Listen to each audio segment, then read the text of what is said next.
Maseret Cholin Avkuf Yud Zayin, résumé. La Mishnah vient faire la différence entre la graisse et le sang. La graisse interdite et le sang est interdit, et malgré tout, il y a des différences entre eux. La graisse interdite, elle a certaines khumrot qu'il n'y a pas dans le sang certaines khumrot qu'il n'y a pas dans la graisse. La graisse interdite, celui qui la mange, il est chayav korban meila. Celui qui en a profité, il est chayav de korban meila. Il est chayav aussi si le korban il est pigoul, s'il est notar, il est resté après son temps, ou si la personne était tamée. Tandis que dans le sang, on n'est pas chayav dans tous ces cas-là. On verra dans la Gemara pourquoi. Et inversement, dans le sang, il y a une khumra. Le sang, on est chayav dans toute bête, domestique, sauvage, volaille, cachère ou pas cachère. Tandis que les graisses ne sont interdites que dans les behemoth kshirot, les animaux domestiques cachères uniquement. La Gemara demande d'où est-ce qu'on sait ça, d'où on apprend que les graisses, on est chayav dessus, de meila, la graisse d'un korban, celui qui mange profite de la graisse d'un korban, il est chayav, le korban meila, et la Gemara répond, on l'apprend de deux psukim.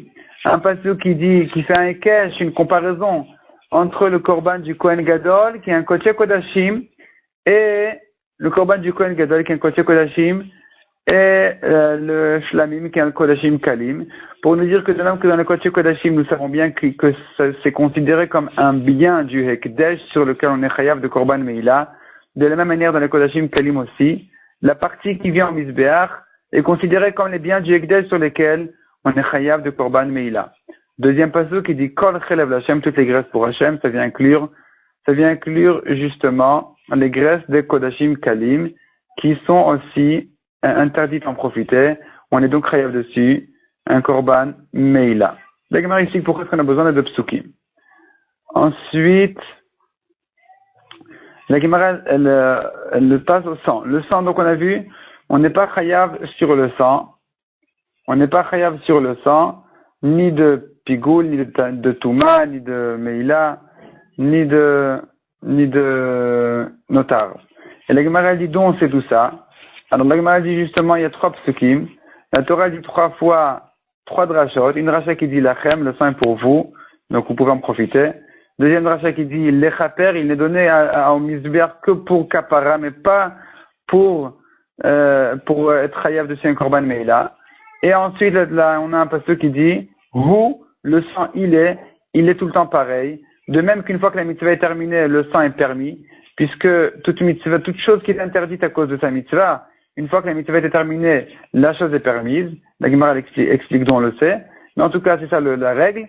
Et donc, de la même manière qu'après que la mitzvah est terminée, le sang est permis, de la même manière, même avant qu'on fasse la mitzvah, le sang est permis.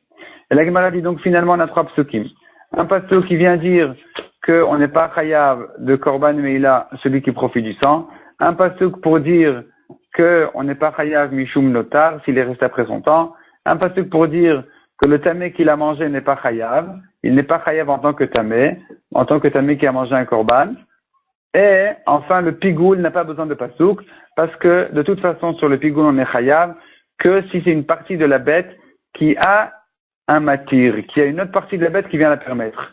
Tandis que le sang, c'est lui qui permet toute la bête, c'est lui qui permet les graisses au misbeach et la chair aux hommes, mais il n'y a rien qui vient permettre le sang, il ne dépend pas d'autre chose. Donc, sur le sang, de toute façon, on sait qu'il n'y a pas de pigoule dessus. Ensuite, on a commencé le perek suivant, le 9e perek de Masechet Chulin. Et la Mishnah, elle vient faire la différence entre deux degrés de Touma. Il y a une Touma kala, une Touma légère, la Touma de la nourriture. La nourriture peut recevoir de la Touma, elle-même n'est pas tamée, mais elle peut recevoir de l'extérieur de la Touma, à condition qu'il y ait un kabetza. Un kabetza, le volume d'un œuf. Maintenant, il n'a pas besoin d'un volume d'un œuf de chair. On peut associer des parties qui ne sont pas vraiment mangées de la bête, peuvent s'associer pour compléter la quantité, le volume d'un kabetza en ce qui concerne la toumat ochalim, la toumat de nourriture, mais pas en ce qui concerne la toumat nevela, qui est une toumat plus grave, qui dit que le cadavre est tamé, celui qui le touche est tamé. Là, il suffit d'un kazaït, c'est vrai, mais là, on n'associe pas pour le kazaït et toutes ces parties-là, même qui viennent garder la chair, elles ne s'associent pas au kazaït. Ensuite, la Mishnah nous dit de la même manière, on trouve cette différence-là entre Tumat Ochalin et Tumat Nevela en ce qui concerne un juif qui est venu faire la shrita d'un animal pas kasher afin qu'un goy mange de la chair de cet animal-là, et une fois que la shrita est terminée, alors même si la bête s'agite, c'est plus Everminacha, c'est permis au goy, puisque la shrita a été faite par un juif, chez qui on considère la shrita comme la fin de la vie, comme si la bête était déjà morte, même si elle s'agite. Et donc, à partir de ce moment-là, ça s'appelle Tumat Ochalin. Ça peut recevoir de la Touma en tant que nourriture, de la Touma de l'extérieur, mais ça s'appelle pas encore une Evela, ça s'appelle pas encore un cadavre, elle n'est pas encore morte jusqu'à ce que on termine de lui couper la tête, ou bien jusqu'à qu'elle s'arrête de s'agiter. Ensuite, on a Rabbi Yehuda qui dit qu'une certaine partie qui n'est pas vraiment mangeable de la bête qui s'appelle halal, si la personne l'a rassemblée, il l'a considéré, il l'a valorisé, et donc dorénavant, on est chayav dessus. La Gemara dit justement, notre Mishnah vient confirmer ce qu'on voit dans la Braïta, que les shomrim, ce qui vient garder la chair, peut s'associer à la touma légère, à la touma de nourriture, mais pas à la touma chamura de nevela.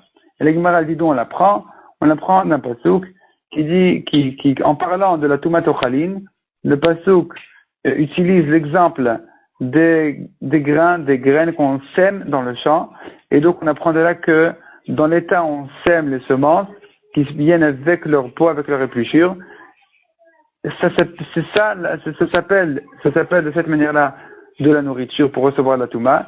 Donc tout ce qui vient garder comme la peau de la chair, ce qui vient garder la chair peut s'associer au shiur, à la quantité qu'il faut pour la touma. Tandis qu'en ce qui concerne la nevela, on a une autre dracha qui vient exclure, qui vient dire que non, ça ne s'associe pas. Mais par contre, une fois que j'ai une quantité de nevela, une quantité de chair d'un kazaït, où là vraiment il y a suffisamment de chair pour avoir la touma de nevela, à partir de ce moment-là, même celui qui va toucher la peau, il sera aussi tamé. Mais pas que la peau peut s'associer au kazaït. Si je n'ai pas un kazaït de chair, même celui qui touche la chair, il est tahor.